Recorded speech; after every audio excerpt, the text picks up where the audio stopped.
So we are continuing further in Foreign Contribution Act 2010. तो foreign contribution applicable किस पे होता है? अगर फॉरेन कंट्रीब्यूशन लाए तो वो एप्लीकेबल पूरे इंडिया पर होगा, होल इंडिया, एंड कोई भी सिटीज़न जो इंडिया का सिटीज़न है बाहर रह रहा है उस पर भी एप्लीकेबल होगा। कोई भी कंपनी इनकॉर्पोरेट इंडिया में हुई है लेकिन उसकी सब्सिडरी होल्डिंग बाहर है उस पर भी एप्लीकेबल होगा फॉरेन कंट्रीब्यूशन। एंड दूसरी चीज़, अब हम पढ़ेंगे कुछ डेफिनेशंस, और उससे पहले मैं आपको बता दूं कि इसे गवर्न कौन करता है। कोई भी एक्ट है, कोई तो भी गवर्न करेगा ना उसे, तो Amit Shah, ministry of home affairs, ठीक है।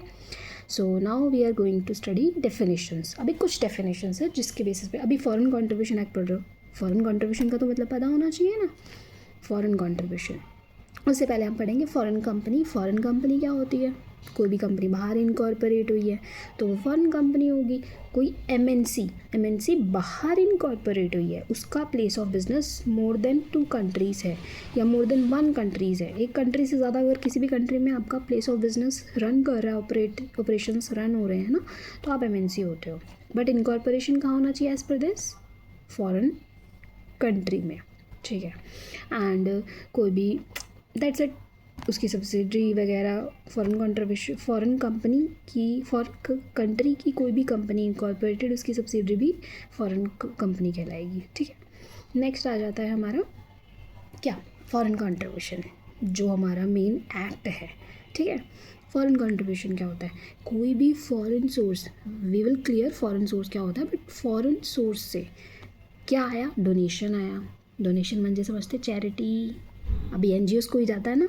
दूसरा क्या आया? डोनेशन। डिलीवरी, फिज़िकली कुछ हमारे पास आया, कुछ भी आ सकता है, कोई आके दे सकता है, सी ना, फिज़िकली डिलीवरी। ट्रांसफ़र, अब ट्रांसफ़र क्या है? चैनल्स के थ्रू ट्रांसफ़र, बैंकिंग चैनल, ठीक है। किसने दिया? फॉरेन सोर्स ने दिया। क्या क्या दिया वो तो वे बता दिया। डोनेशन इज़ अ वे, क्या दे रहे हो आप डोनेशन के थ्रू? आर्टिकल, कोई चीज़, करेंसी, पैसा, हर आर्टिकल, करेंसी, सिक्योरिटी म्हणजे स्टॉक्स, शेयर्स, ठीक है। तो ये सब अगर बाहर फॉरेन सोर्स से आ रहा है that is a foreign contribution. इसके बाद क्या पढ़ेंगे? कुछ चीज़ें होती है ना फॉरेन कंट्रीब्यूशन को मानना पड़ता है। क्या? जैसे देखो, अभी मैं हूँ, मेरे को किसी मेरी यूएस की फ्रेंड ने कुछ तो भी भेजा, मैंने, वो तो मेरे लिए फ़ॉरेन कंट्रीब्यूशन है, राइट। लेकिन मैंने वही चीज़ किसी मेरी फ्रेंड को, इंडिया वाली फ्रेंड को भेजा, वो भी फ़ॉरेन कंट्रीब्यूशन होगा। उसके बाद नेक्स्ट आ जाता है हमारा कैसा? फ़ॉरेन कंट्रीब्यूशन से कुछ आया, वो मैंने बैंक में डिपॉजिट कर दिया, मुझे क्या मिलेगा? इंटरेस्ट। अब उस इंटरेस्ट को भी मैं एज अ फ़ॉरेन कंट्रीब्यूशन मानूंगी, दैट इज़ अदर इनकम ना।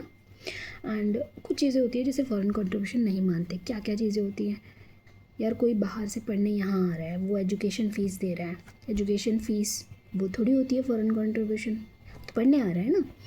एंड कोई बाहर से ट्रेनर आया कुछ सिखाने के लिए, सिखाने आ रहे हो, उसको कोई फ़ीस दोगे ना, तो वो भी फ़ॉरेन कंट्रीब्यूशन, वो फ़ीस देगा, जो सिखाने आया वो फ़ीस देगा, तो वो भी फ़ॉरेन कंट्रीब्यूशन नहीं होता। ऑर्डिनरी कोर्स में कोई बिज़नेस कर रहे हो, बहुत सारे बिज़नेस रन होते हैं ना हमारे दूसरी कंट्री के साथ, वो पैसा कोई हमें एक्सपोर्ट करने पे हमें कोई पैसा दे रहा है, that is not a part of foreign contribution, right. And next आ जाता है अब फॉरेन हॉस्पिटैलिटी। फॉरेन कंट्रीब्यूशन भी आता है फॉरेन की तरफ से, फॉरेन हॉस्पिटैलिटी भी आती है, तब भी हमारा फॉरेन कंट्रीब्यूशन एक्ट एप्लीकेबल हो जाता है। हॉस्पिटैलिटी में क्या होता है? मतलब हम कोई बाहर गए, किसी ने हमें कैसा ग्रीट किया, हमारा ट्रैवल का खर्चा, हमारा स्टे का खर्चा, फूड का खर्चा, एवरीथिंग, तो वो चीज़ फॉरेन हॉस्पिटैलिटी में होती है, लेकिन वो फॉरेन सोर्स से आनी चाहिए। अभी हमें फॉरेन सोर्स समझना पड़ेगा। हाँ, कैजुअल पर्पज़ के लिए मैं गई यार, मेरे को कोई तो भी किसी ने मुझे दे दिया, ऐसा मेरी कोई रिलेटिव रहती है, मैं वहाँ चली गई घूमने फिरने, ऐसा खाने पीने का, स्टे का, ट्रैवल का उन्होंने इंकर कर दिया, that is not a part of our concern in this act, okay. तो फॉरेन सोर्स क्या होता है? फॉरेन सोर्स मीन्स गवर्नमेंट, वहाँ की गवर्नमेंट, हमारे यहाँ की गवर्नमेंट, मोदी जी गए वहाँ, मोदी जी को वहाँ की गवर्नमेंट ने, किसी भी कंट्री में गए वहाँ की गवर्नमेंट ने उनका ये सब फॉरेन हॉस्पिटैलिटी दिया, that is a part of foreign hospitality.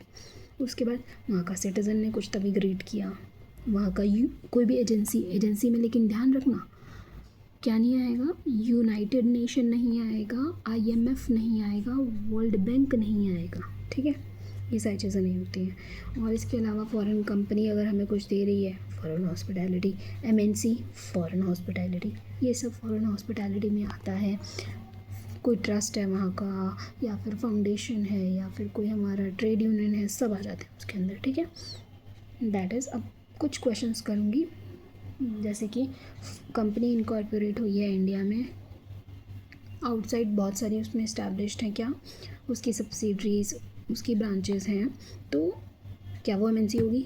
No, क्योंकि वो इंडिया में इनकॉर्पोरेट हुई है। मैंने क्या कहा था, MNC जो बाहर इनकॉर्पोरेट होनी चाहिए, राइट।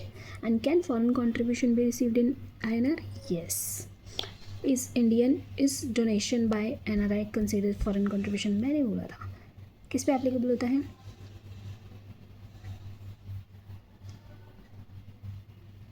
NRI पे एप्लीकेबल नहीं होगा, ठीक है। NRI किसी और से ले रहा है जो बाहर का बंदा है, होगा एप्लीकेबल। उसके बाद that is for the day, will continue later.